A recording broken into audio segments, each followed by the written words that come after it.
lá no Egito tinha um propósito divino. Certo. O que o irmão entendeu que seja o propósito divino nesse momento? O propósito divino no Egito foi resguardar também o seu povo. Porque pelaquela prosperidade o seu povo foi beneficiado e foi participante daquela prosperidade. Não seria diferente também hoje, entendeu? É resguardar o seu povo. Israel era o povo de Deus. O povo de Deus hoje não é somente Israel. É todo aquele que aceita a Cristo como Senhor e Salvador, torna-se o atual povo de Deus. Então eu costumo dizer que em Cristo não há crise. A crise ela pode estar correndo solta, mas se você estiver em Cristo, Ele sempre vai providenciar tudo que você precisa e tudo que você necessita. Porque você é o povo dele, você é o filho, você é o servo. Então, assim como ele providenciou no mundo antigo para Israel através do Egito, assim ele providencia no individual para cada um de nós, no coletivo para o Brasil, porque hoje o Brasil é quase uma das maiores nações evangélicas do mundo. Se nós formos levar em consideração o percentual, o Brasil é uma das maiores. Entendeu? Então aqui está o povo de Deus no Brasil. Entendeu? Não existe um lugar no mundo hoje que tenha pessoas mais fiéis a Deus do que o Brasil. Então, um dos motivos por que o Brasil foi escolhido, porque ele conhece o futuro de todas as coisas. Entendeu? E no contexto geral, como isso aqui foi publicamente, via internet, é para advertir o homem que dê crédito, que mesmo mediante o que Deus determinou que acontecesse, ele tem ainda como amenizar o efeito das coisas.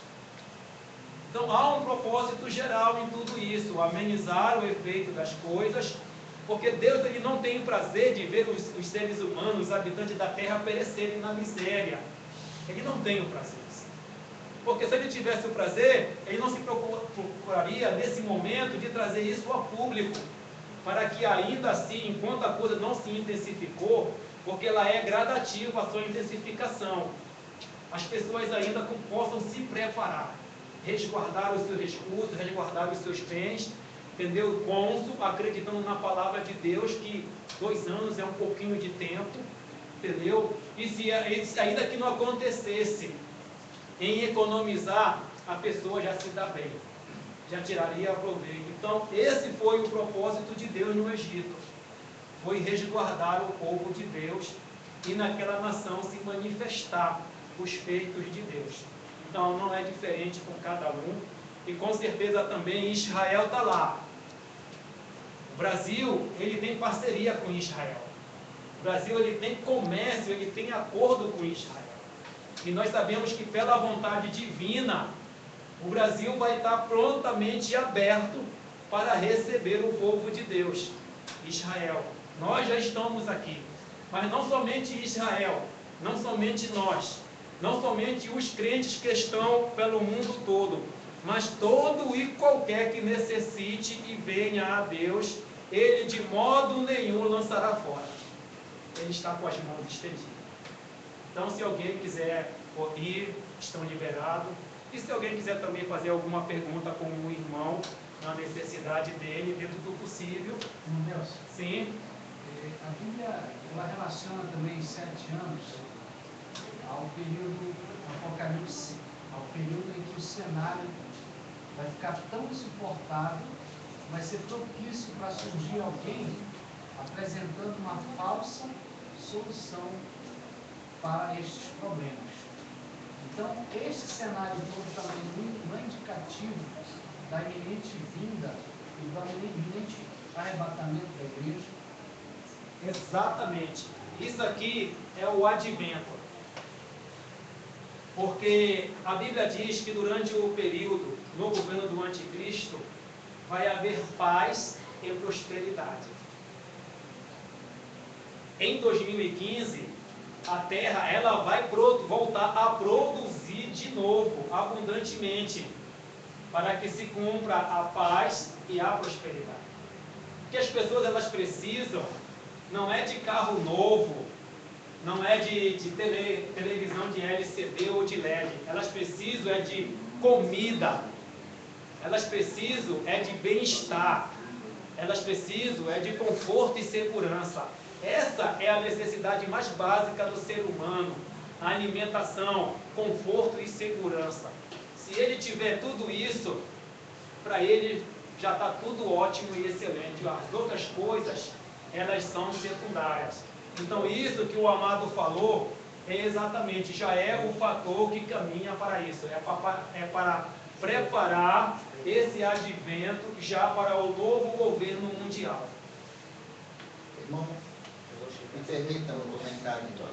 Acompanhando esse raciocínio, quando nós estivemos conversando naqueles dias, eu imaginava que como o arrebatamento está iminente, e Jesus disse que a vinda do Filho do Homem será como nos dias de Noé. Os homens casavam-se, davam-se em casamento, trabalhavam, se divertiam, cuidavam dos seus afazeres. E o Noé, avisando do perigo iminente, até que veio o dilúvio e levou a todos. Mas somente os que estavam na arca viveram. Então, nós sabemos que, pelos sinais dos tempos, conforme o Senhor deixou, esse evento está prestes a acontecer. E os homens da terra, hoje, de maneira geral, também continuam casando-se, dando-se em casamento, ou seja, despercebido das coisas de Deus. Não seria esse um sacolejar, uma advertência que o Senhor está dando pela misericórdia dele para avisar mais pessoas desse evento iminente que é o arrebatamento? A história, ela se repete. Isso aí são assuntos distintos e são trechos distintos, mas eles estão interligados uns ao outro. Então, a história para Deus, ela não é nova, ela é sempre repetição. Se repetiu lá em José, está se repetindo hoje nos nossos dias conosco. Se repetiu no tempo de Noé. No tempo de Noé, o mundo estava semelhante como está hoje. Dificuldade, farra, sem amor, o egoísmo, os prazeres individuais, até que Noé entrou na arca, veio o dilúvio e exterminou toda a humanidade. Então esse advento também agora, ele já marca a proximidade do arrebatamento da igreja. Ou seja, ele também é um contribuinte. Ele também é a repetição da história de forma diferente. Porque o que mais a gente vê hoje no mundo é as pessoas só vivendo de farra, casando, separando, se casando, é uma família que forma com outra, família formada com 2, com 3, e etc, etc. Então, semelhante ao que aconteceu no passado. Por isso que Deus ele permitiu os acontecimentos do passado para trazer a projeção para o presente, para que a gente possa identificar as proximidades dos acontecimentos que ele falou que iria acontecer.